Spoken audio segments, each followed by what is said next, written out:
नमस्कार सभी का हमारे YouTube चैनल के आर एग्जाम वॉरियर में आप सभी का स्वागत। साथियों, आज हम लोग बात करेंगे आरपीएससी सेकंड ग्रेड भर्ती परीक्षा जो 2022 में हुई थी एसएसटी की। उसमें अपन बात करें सामाजिक विज्ञान वाले पेपर में इकोनॉमिक्स में जो क्वेश्चन आए थे उनमें कितने क्वेश्चन हमारे नोट से आए, तो इसको लेकर अपन बात करेंगे। काफ़ी सारे विद्यार्थी हमारे नोट्स खरीद रहे हैं, तो उनको तहे दिल से धन्यवाद कि हम पे विश्वास जताया। और उन विद्यार्थियों से बस हम यही कहना चाहते हैं, आप बार बार इन नोट्सों का रिवीजन कीजिए, आपको 100% सफलता मिलेगी, क्योंकि लगभग 90% क्वेश्चन आपको इन नोट्सों में से मिल जाएंगे। तो आज अपन बात करेंगे इकोनॉमिक्स में जो कुल मिलाकर 19 क्वेश्चन आए थे, जिसमें से अपने नोट से 15 क्वेश्चन मिले थे, क्योंकि 2-3 क्वेश्चन ऐसे थे जो नहीं मिले, क्योंकि उनमें अगर अपन बात करें तो जो माध्य वाला था, बहुलांक वाला, तो उसमें देखिए क्वेश्चन डायरेक्ट मिलते नहीं है, बनाए जाते हैं और समझ आधारित क्वेश्चन होते हैं, तो उसको हल करना पड़ता है। तो ऐसे क्वेश्चन अपन माने तो सीधे कैसे मिलेंगे, अपन ही मान सकते हैं जैसे गणित में हो।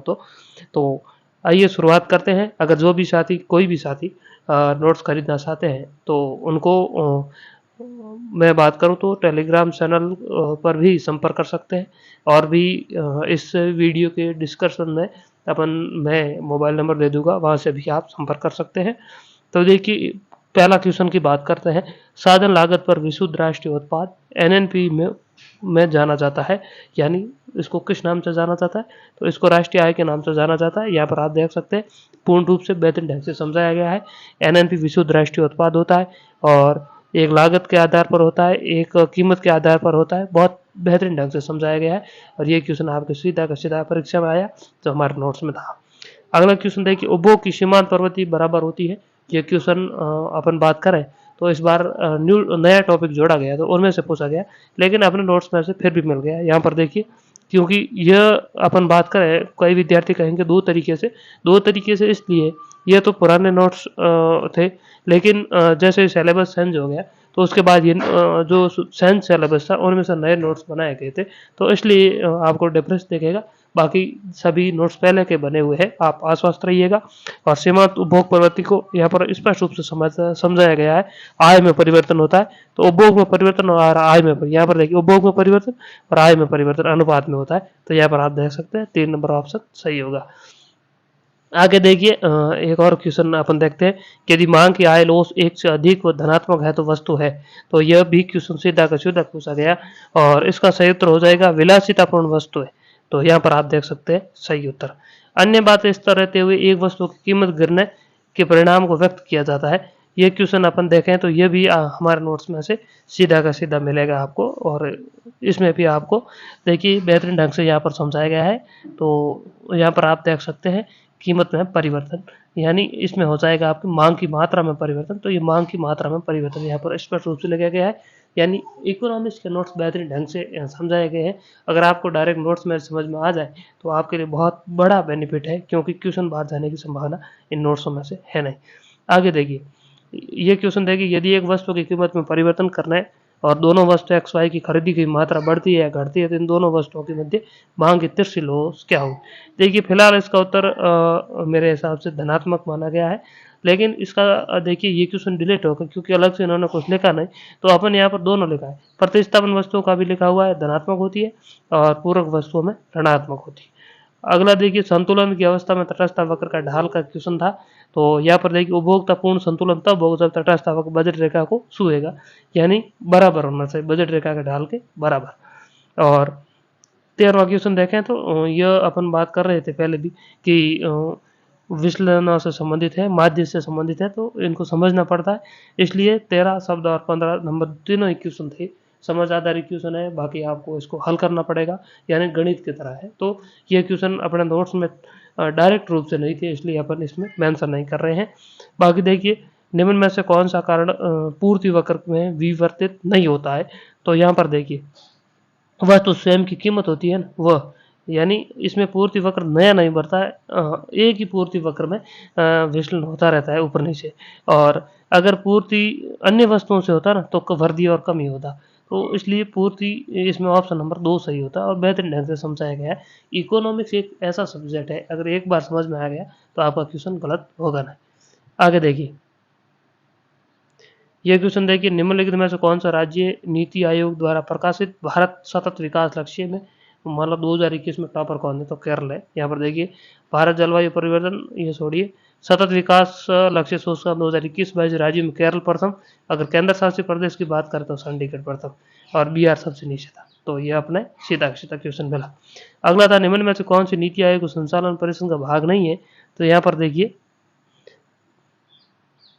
मैं आपको थोड़ा सा बड़ा करके दिखा देता हूँ जिससे आपको आराम से समझ में आए। देखिए, गवर्निंग काउंसिल में कौन कौन, सभी राज्यों के मुख्यमंत्री होते हैं, तो ये सही है।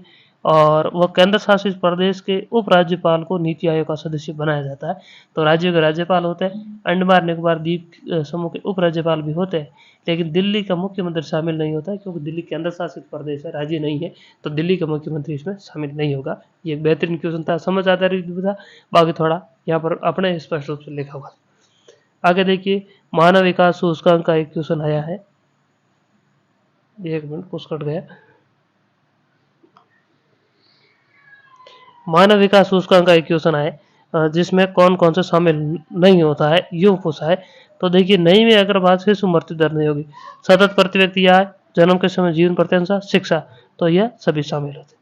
और अगला क्वेश्चन देख लेते हैं, और यानी कुल मिलाकर 19 क्वेश्चन थे। यहाँ पर देखिए, निम्न में से विस्तृत मुद्रा किससे कहते हैं, M3 को। यहाँ पर सीधा लिखा हुआ है, तरलता सबसे अधिक M1, संकीर्ण मुद्रा M1 और विस्तृत मुद्रा कहते हैं M3 को। और यहाँ पर देखिए, एक और क्वेश्चन है, 18वां क्वेश्चन,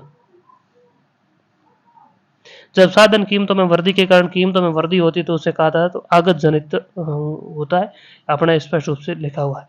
और कौन सा भारतीय रिजर्व बैंक में सैन्य साख नियंत्रण विधियों में से नहीं है, तो 1 नंबर नहीं होगा। बाकी अपना यहाँ पर गुणात्मक को मैंने पूरा का पूरा यहाँ पर समझा दिया है आपको, कि आप यहाँ से देख सकते हैं। यहाँ पर देखिए, यह बहुआयामी निर्धनता सूचकांक वाला अपने क्वेश्चन आया हुआ है, उस नोट्स में ही है।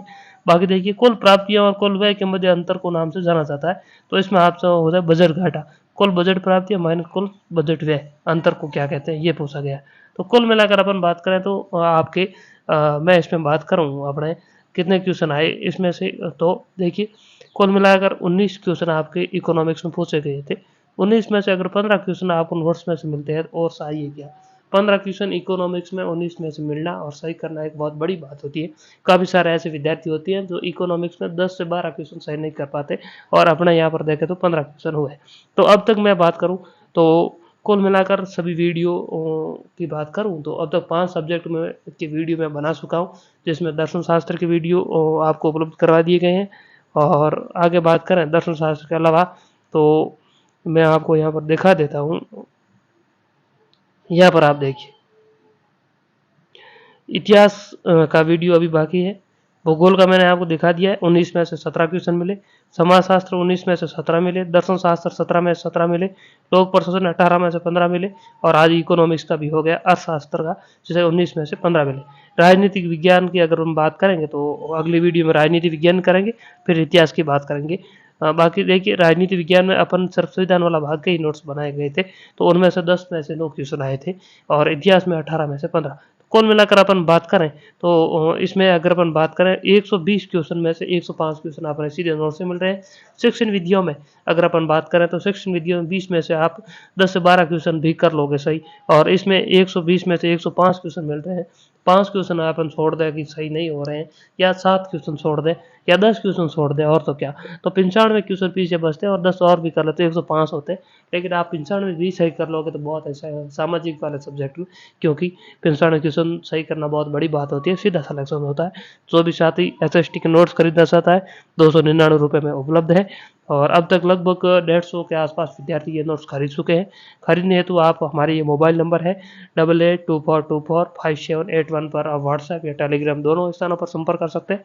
आपको बेझिझक आप जैसे ही इसमें पेमेंट कर दोगे 299, उसके 10 मिनट के अंदर अंदर आपको नोट्स मिल जाएंगे। कॉल आपको नहीं करना है, केवल और केवल मैसेज करना है, और बाकी हम पे विश्वास करना है। धन्यवाद साथियों, मिलेंगे अगली वीडियो में, तब तक के लिए धन्यवाद।